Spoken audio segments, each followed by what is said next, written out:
I'm Leah Lane, an award-winning travel writer and author of Places I Remember, Tales, Truths, Delights from 100 Countries. On this podcast, we share conversations with travelers about fascinating destinations and memorable experiences around the world. On this episode, we'll be featuring a wildlife adventure beloved by travelers around the world, whale watching. We're going to cover all about whales and the best places to see them. We've discussed other wildlife adventures on the podcast. In episode 6, we talked of safaris and endangered animals with the CEO of the San Diego Zoo Wildlife Alliance. In episode 26, American Idol producer Simon Fuller and director John Downer spoke of African wildlife, filming the series Serengeti for Discovery Plus. But whales and other cetaceans, including dolphins and porpoises, seem to hold a place in our hearts, and I'm passionate about them. I found a quote which pretty much sums up why whales are so wondrous. Imagine seeing something the size of a house, over a century old, singing, suckling, and spinning beneath you in the middle of a sparkling sea. Our guest to share the passion for whales and other sea mammals is Donna Sandstrom. So glad you're here to share your passion, Donna. Leah, thank you so much for having me. I'm really happy to be here. And I loved your quote. And yeah, it was a topic that's super important and exciting to me. Now, you're a partner in the Whale Trail. Tell us about the Whale Trail. Yeah, well, I actually founded the Whale Trail, and You founded the. Oh my goodness! I founded the Whale Trail in 2008 here in Washington State in the Northwest. We've got 3 pods of orcas that are endangered, and it seemed like one of the best things we could do for them is to help people know where they live, that they're endangered. And we started the Whale Trail just as a way to let people know where the animals live and where you can watch them from shore. So we started with 16 sites in Washington State, and now we've expanded all along the West Coast, from Dana Point, California, up through Haida Gwaii, BC. What specifically is it about whales that makes them so fascinating to us? I think, first of all, their intelligence, their playfulness, and the fact that they seem curious about us, as well as, of course, their huge size. They're the masters of the ocean planet. I read that an adult blue whale weighs up to 150 tons, and it's the largest animal to ever live. By comparison, an elephant only weighs 5 tons. I often give presentations to kids, and the 2 facts that always get them are blue whales are larger than the largest dinosaurs that ever lived, and their hearts are the size of Volkswagen Beetles. Epic migrations are another thing about whales. They can travel 10 to 12,000 miles between their breeding grounds from Baja California up to Alaska and Russia. And also their deep dives. I read that a whale can dive nearly 10,000 feet, the longest I've ever seen among mammals. Have you any info on that? Well, the thing about whales is they've been on this planet tens of thousands of years longer than humans. And this is the water planet. If you look at this planet from space, it's more water than Earth. And they've been perfectly evolved to live in that domain. I've heard it said that blue whales could once hear each other from one pole to the other. That's how perfectly they adapted they are. Yeah, they've got all manner of ways they have figured out how to thrive in the oceans until now we have brought them to a terrible edge. But anyway. Well, their great age is another thing. Speaking of age, a decent life expectancy is up to 70 years for a non-endangered whale. And I heard up to 200 years for species such as the bowhead whale, which is quite amazing in itself if there were nothing else that were amazing about a whale. How about their social bonds? They remind me of elephants in a way. They are very close and they work together in pods. Tell me about that. Yeah, well, there's so many species of whales and they all have different habits. Like minke whales are more solitary, but the orcas that we're so used to are tremendously bonded to their families. They're one of the most tightly bonded family units on Earth. The offspring stay with their mothers their entire lives. So even more than elephants, the sons and daughters stay with their mother, who stays with her mother, who stays with her mother. So when we see orcas here near Seattle, we might be seeing 4 generations of whales traveling together. Wow. And they have a very gentle nature in general. I know they've been hunted for years, but they can love. I've read that they have very deep-rooted emotional feelings and they don't mate for life. Yes, that's one of the most curious and wonderful thing about the orcas. They do, spend their whole lives together, and They have emotions, they can experience love, and they have deep-rooted emotional suffering.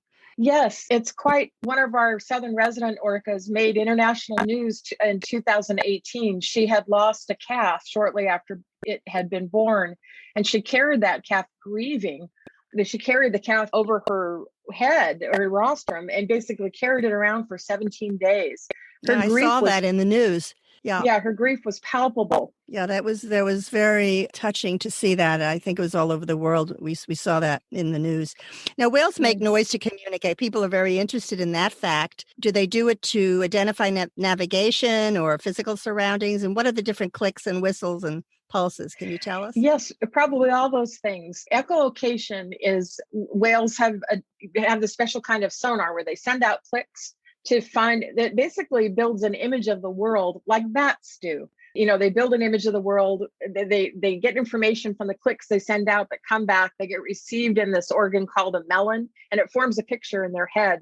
So the orcas I know use that echolocation in 2 ways, both to find their hunt and sometimes to stun their prey. So they both use it to navigate and to hunt with. Yeah. I know the sounds of whales are one of those things we think about that are mystical. And some people just listen to them to go to sleep and so forth, but they're purposeful.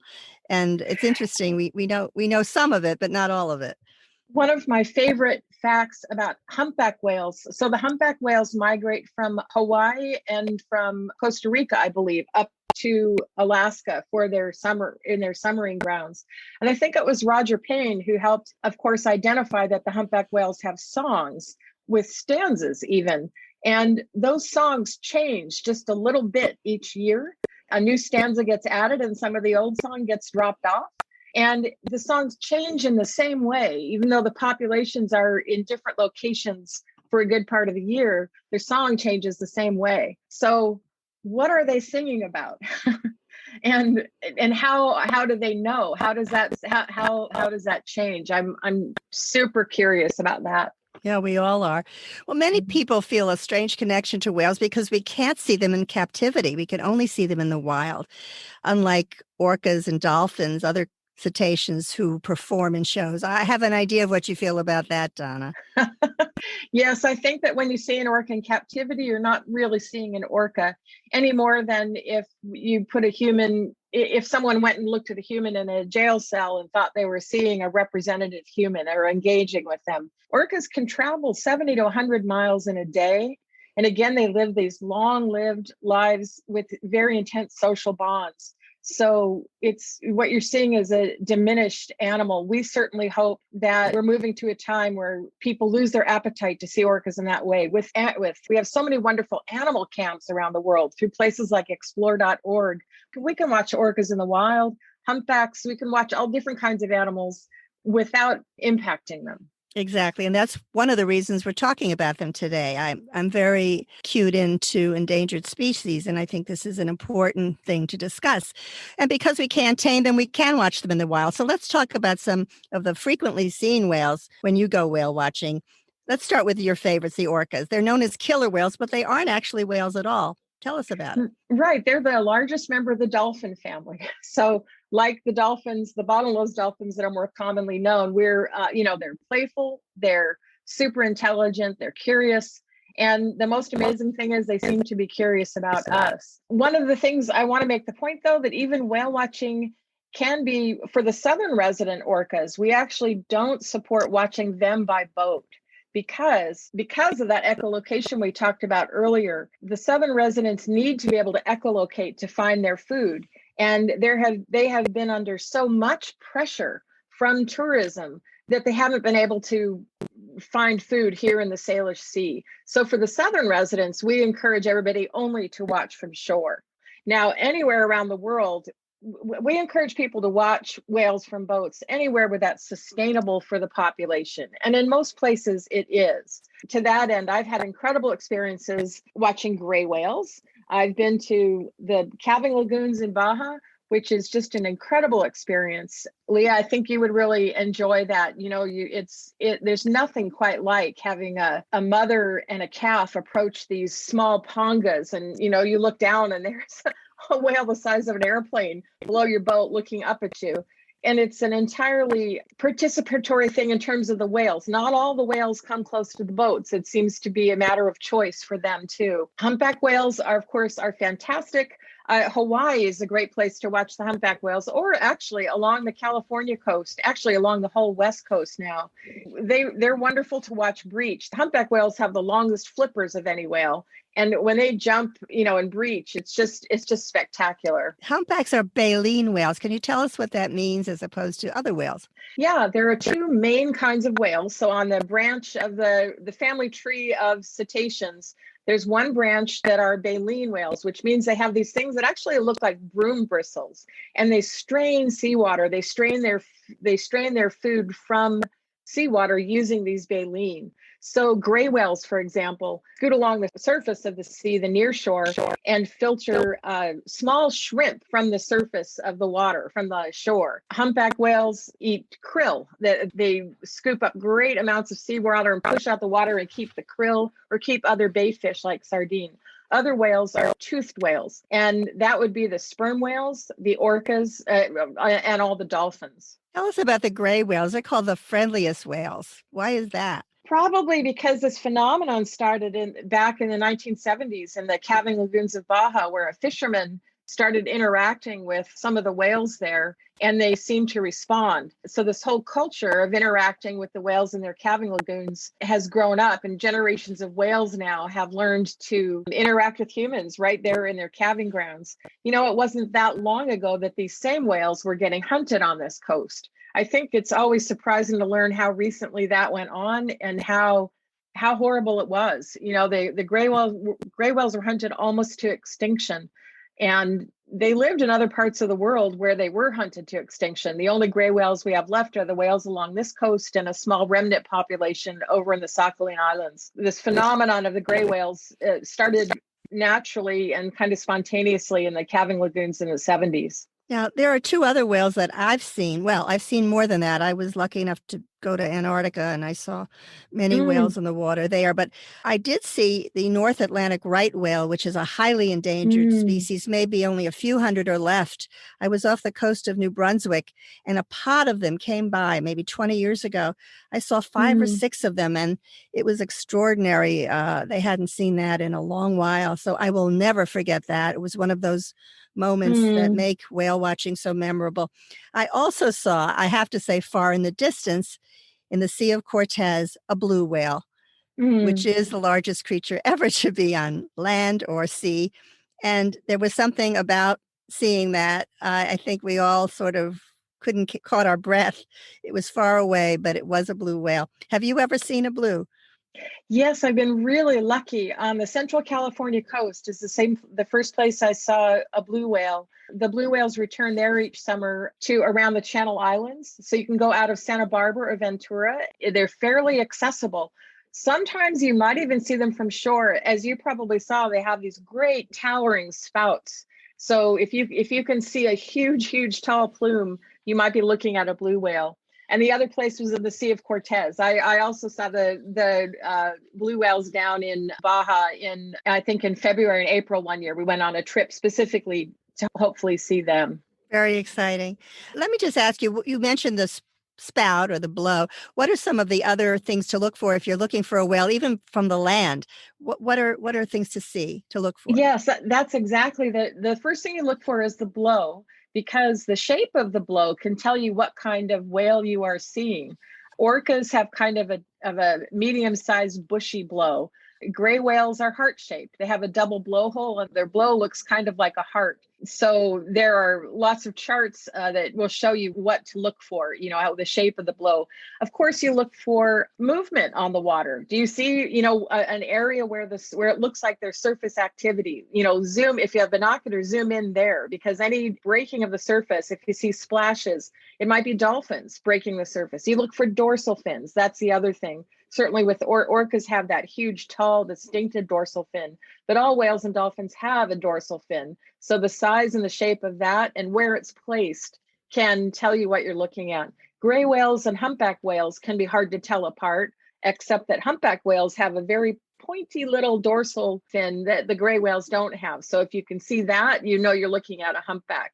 And of course, the color, they look slightly different. Blue whales, as you know, actually look they look like a metallic blue. They're hard to mistake for anything else because of how big they are.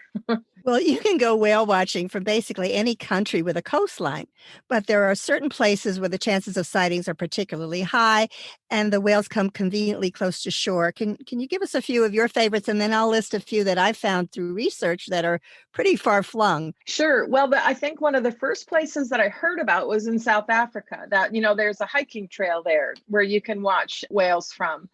And then we founded the whale trail here in 2008. And our signature animal are the orcas. But of course, at many of our locations, you could see other animals like humpbacks or gray whales. And Monterey Bay is just an incredible place to watch whales. It's got very deep troughs. So even from shore in Santa Cruz or Moss Landing, you can look out in the bay and see these huge sea humpbacks or sometimes even orcas. I'm most familiar with the West Coast animals because that's where the whale trail goes. And of course, we've got on the East Coast, I have seen a whale in Long Island, and I know along Cape May, New Jersey, Provincetown, Massachusetts, Bar Harbor, Maine. People have mentioned having seen them. So all along the east and west coast of the states, little, as I said, far flung, but something to think about if you like to travel the world. And pipe in if you've been to any of these, but some of them are far away. One is the Azores off the coast of Africa. These are remote Portuguese islands, but they have a tremendous number of cetaceans, all kinds of whales, and you get a very good shot at seeing them there. That's in the spring. Another one in the spring, and these are timings. You want to go when you can see them. So in the spring, you can also see a lot of whales in the northern provinces of Canada. As you mentioned, they come down later, but there are beluga whales in the spring. In the summer, New Zealand is a really great place to see whales. On the South Island, Kaikoura is known as the whale watching capital, and they have resident sperm whales that can be seen year round there. And Moby Dick in the South Pacific. So you're right. I mean, really, the whole world is a whale trail.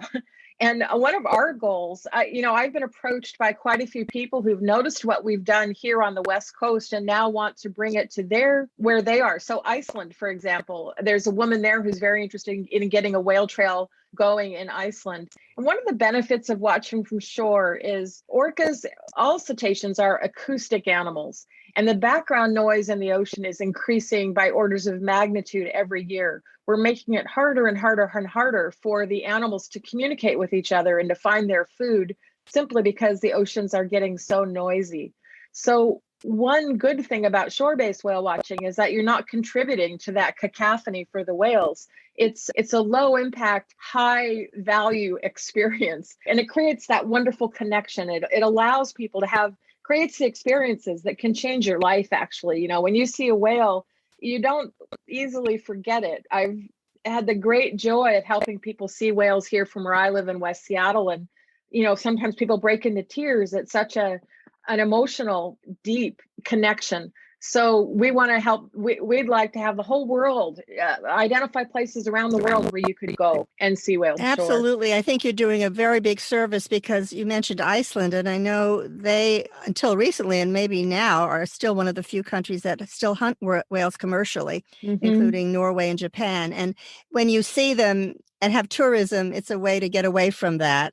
And so it's terrific to hear that Iceland is looking into this as well. And you mentioned about the shore. I know, and you said something about the World for Shore-Based Whale Watching. You can stay on dry land because there's a special hotline, or you can listen for one of the town's whale criers who blows a kelp horn to signal activity in the bay. It's a big Oh, deal. Yeah, it's a very, very oh, big that's deal a there. great story. Yeah, it's a wonderful thing. Not only does the wonderful octopus live in nearby in the Kelp Bay from the Yeah, documentary, yeah, I yeah. want to ask you something. There are a few places in the world you can swim with whales, and I don't know what you feel about that. Tonga is one. It's in the Polynesian archipelago, and it permits you to swim with the humpback whales who journey there from Antarctica each year. They try to minimize the disturbance, but let me ask, and there's only licensed operators who do this. What do you think about that?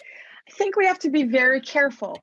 It's undeniably attractive to get close to these animals, but we have to be very careful that our desire to get close to them doesn't overwhelm their need to live natural lives.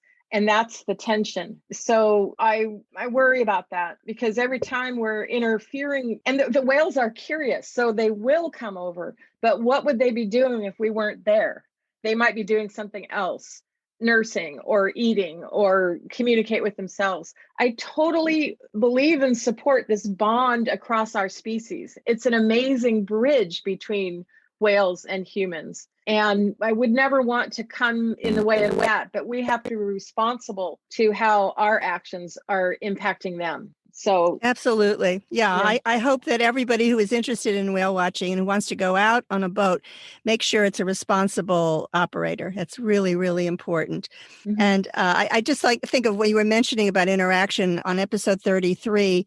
The expedition leader of Antarctica who came on was saying how he interacted with a group of orcas. He was in a Mm. small boat, and they came toward the group. I guess they weren't used to seeing many people, so it was about an hour of it.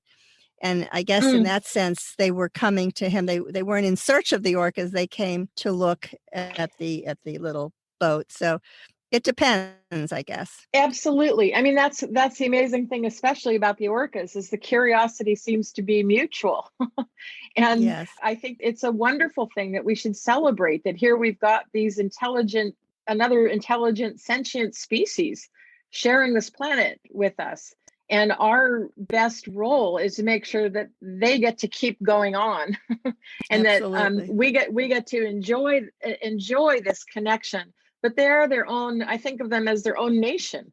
They're not ours, and they're not ours to commodify. That's the weird thing too. They're not objects here for our entertainment. Yeah, I We are felt that just, exactly. I was in yeah, Antarctica, I mentioned, and I felt that I was in their territory. yeah, They were the creatures who lived there, and I felt that very strongly. I should feel it all the time whenever I think yeah. of this. Yeah.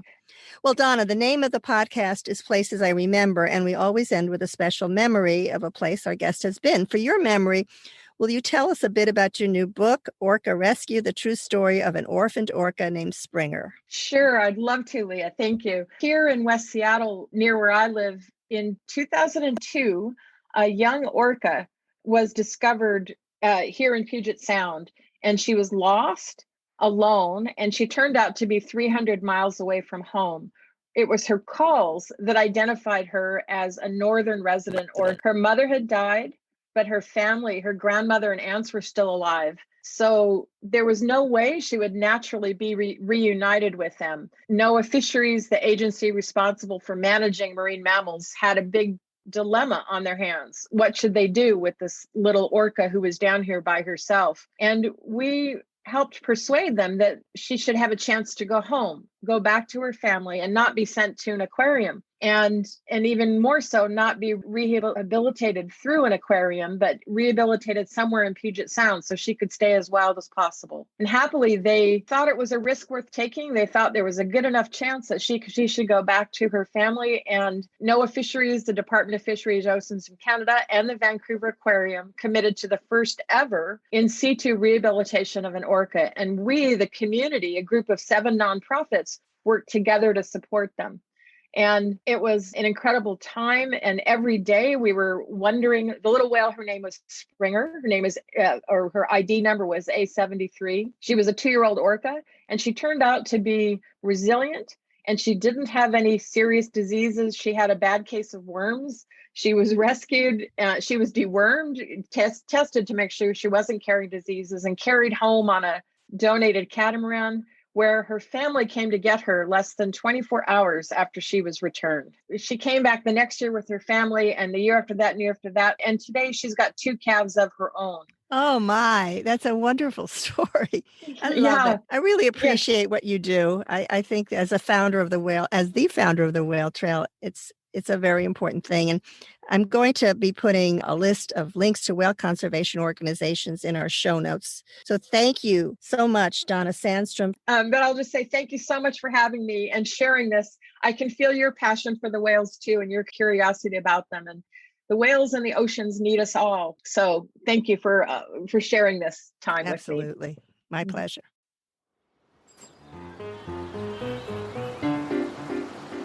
Thanks for listening to our award-winning podcast. We've recorded over 100 episodes of Places I Remember, so follow us on any podcast app.